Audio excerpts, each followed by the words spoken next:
Chapter 5. Friendly Feud. The air was heavy with the hard rain's residue, the smell of wet things. Despite his dreary surroundings, Luka felt at peace. He'd never shared those details about his dad with anyone, not even Rolo. But it's not like this changed anything. Rolo was still his best friend. Adding Beck to the group would help balance things out. Everything's better in threes. This is what Luka told himself as he headed to the treehouse. We can go with that. So catch up with Rolo at the treehouse. Oh, hello, Batgirl. Hey, Dawn. Tracking down a lead? Bet. I heard a juicy new rumour. Turns out when Sharper Valentine died, he left behind a peculiar last will and testament. Peculiar how? He didn't just give his kids an inheritance, there were conditions. Like what? Documents stipulated that Heiress had to take on a child as her ward. A kid our age who just showed up to town one night with a lawyer. Solomon. Bingo. So Heiress was forced to take care of him? Yep, or she would have lost everything. Why would Sharper care so much about some random kid? It's not some random kid. Rumour has it, old Sharper sowed some wild oats. That explains the way Heiress treats him. Poor Solomon. How did you find all this out? Good reporter never reveals her source, Luka. Right, let's get to the treehouse. I think we're done talking to Dawn. Uh-oh. Excuse me, what are you doing? Just locking up for the night, sir. Oh, wonderful. I can only assume this means all festival preparations have been completed ahead of schedule. Not exactly, sir. Storm set us back a bit, and it's getting late, so we all decided to... You all decided... Yes, sir. I was unaware that your job involved deciding things. We are all here at Perennial Harvest because we believe in creating a better future, yes? Yes, sir. Very much, sir. You want to be the one to tell this town that we failed them? No.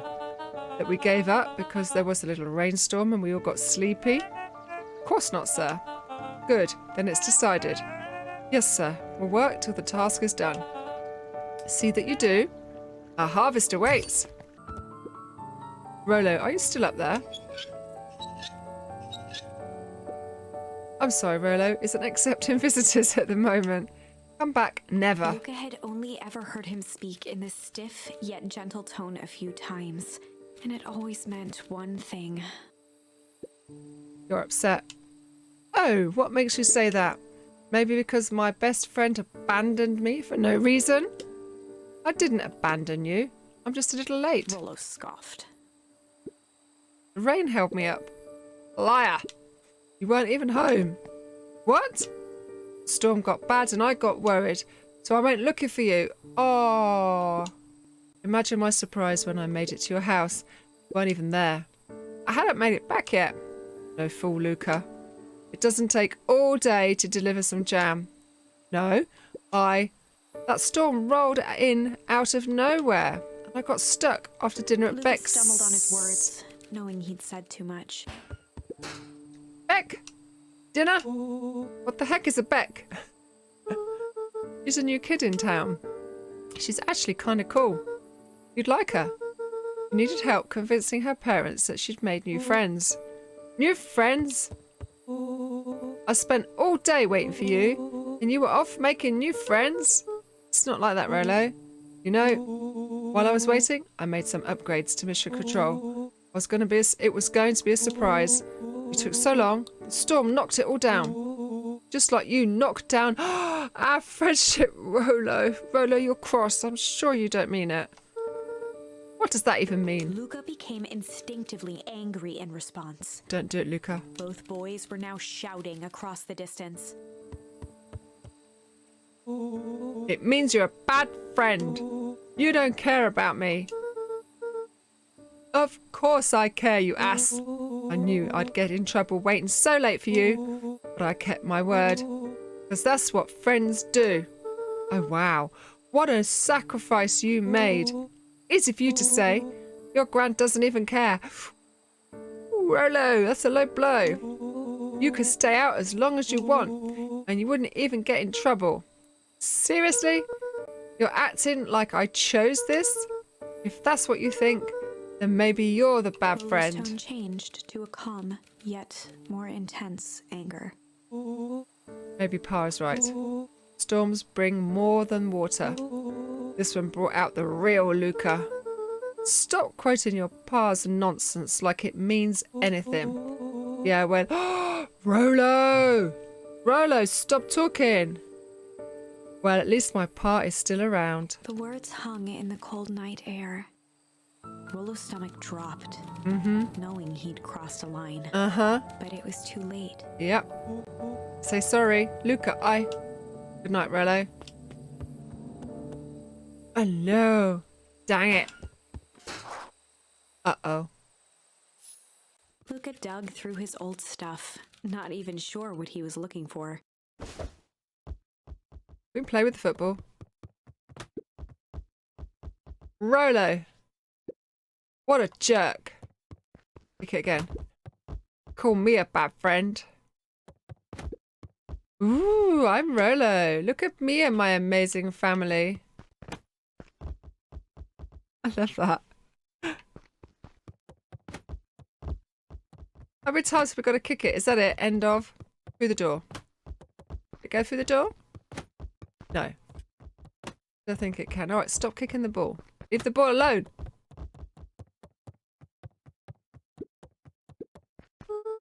I guess I'm just never supposed to make new friends.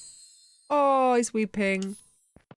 And he's gone to sleep. Does he not change into his pyjamas, which I know just means taking his jumper off, but, you know.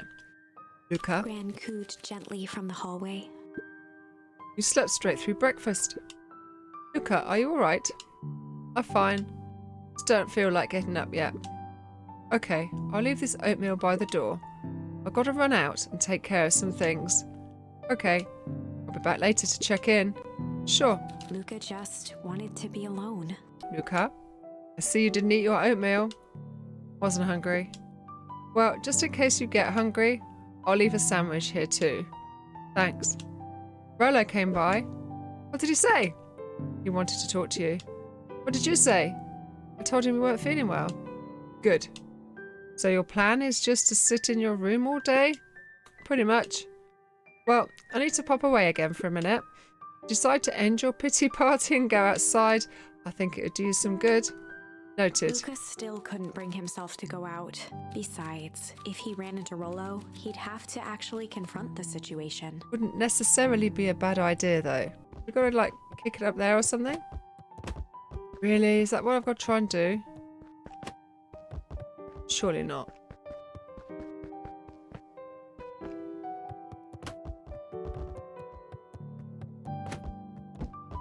Do. The Adventures of Hank Atomic. Complete first volume. Luka carefully opened the cover and began to read. Rolo had received it for his birthday, a special hardcover edition with behind-the-scenes commentary and bonus art. Rolo cherished it, but asked that Luka keep it at his house. Luka wasn't sure if it was because Rolo didn't trust himself with it, didn't trust his sister around it, or just wanted an excuse to come hang out at Luka's more often. Whatever the reason, Luka didn't mind. But it had stayed right there where Rolo had stashed it ever since. Now, at the foot of his bed, Luka lost himself in the pages. He'd read it all before, but at this moment, it somehow felt sentimental. He was well into issue number 5 when he heard soft footsteps from the hallway. Luka, another little friend came to see you. A girl named Beck. She said you met yesterday. What did she say? Is she here? She was just dropping by. I told her you weren't taking visitors today. Oh. Seems nice. Yeah. You had a fight with Rolo, didn't you? I come in. Maybe later. Alright then. I'll leave dinner on the kitchen table in case you want a bite before bedtime. Without realizing it, Luka had pouted away the entire afternoon. He once again felt the weight of it all and allowed his weary eyes to close. Luka stood in a vast black expanse. He looked up at his father standing beside him. Walt was working a straw at the bottom of a fountain glass, trying to collect the last bits of milkshake. Dad? Where are we? Taking a final loud gurgling sip. His father peered up from the glass. He jangled the straw playfully with a warm smile, then lifted the empty glass as if to point into the darkness.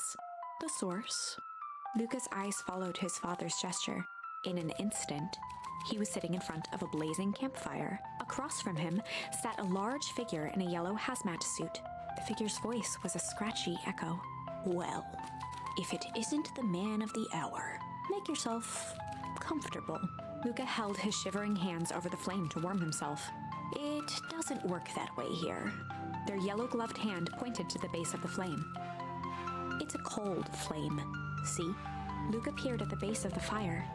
It wasn't wood that was burning. It was Beacon Pines Beacon itself. Pines is on fire! Tiny buildings, freezing and crumbling as they were consumed by flame. Luka could see small shadows moving in the burning city. People. Luka leapt to his feet. We've got to help them! The figure gave a dismissive wave of their hand. Why waste energy helping people who can't even help themselves? The figure bent down to examine the panicked crowd as they desperately tried to stop the flames. They only care about what's right in front of them, not like us. Luka's voice was a trembling whisper. Us? The figure slowly stood up, grabbing its helmet with both hands. With a jolt and a twist, the suit emitted a gasp. A cloud of torpid mist escaped, slowly revealing the face within. Luka's own face looked back at him, older, worn, distant. The sensation was oddly familiar, as if he'd caught his own reflection by surprise in the mirror.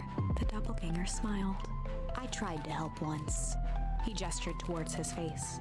And all it got me was this. Luka staggered back. You aren't me. Luka felt a hand catch his shoulder. His father was there again, beside him. Every choice sets us on a path. This is the end of one of your paths, son. Luka watched his older self shake its head ruefully, its face twisting into a cruel grin. Well, Dad, if you wanted him to see this, far be it from me to disappoint. Luka watched in shock as the figure took a confident step forward and plunged into the flames. In a flash of cold light, he was gone. Oof, just like that. What does all of this mean? Don't have a Scooby. Luka felt a reassuring squeeze on his shoulder. Just remember, why we choose matters just as much as what we choose. Luka woke up to see a hazy figure at the foot of his bed, silhouetted in the morning sun. Oh, that would freak me out. Mum? No, dear. It's only Gran. Luka rubbed his eyes. The kind, concerned face of his Gran came into focus. How are you feeling? Fine? Anything you want to talk about? I don't feel like talking. That's just as well. How about you sit there and listen a bit? Whatever you and Rolo fought about doesn't matter. But he silenced Luka with a gentle pat on the leg. Fights between friends happen. What was said doesn't matter. Important thing is that it's not the last thing you ever say to each other. He said stuff about Dad. Well, do you think he meant it? No. He was just mad. And did you mean any of the things you said to him? No. Good. One must appreciate friends in their best moments and accept them in their worst. She is very wise, is Gran. Accept and we get charm. Fabulous.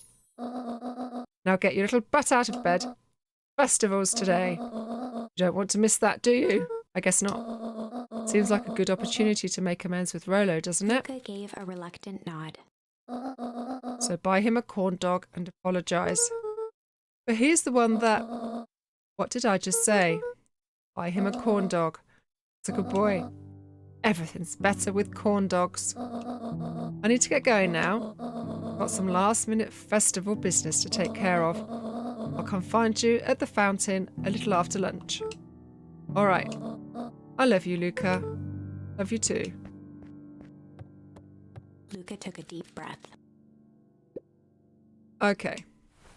This is where I'm ending today's video. Thanks for watching. Hit like while you're here, pop me a comment down below, and sub if you've yet to do so. Check out my other videos. There will be something there that you enjoy. Until next time, ciao for now.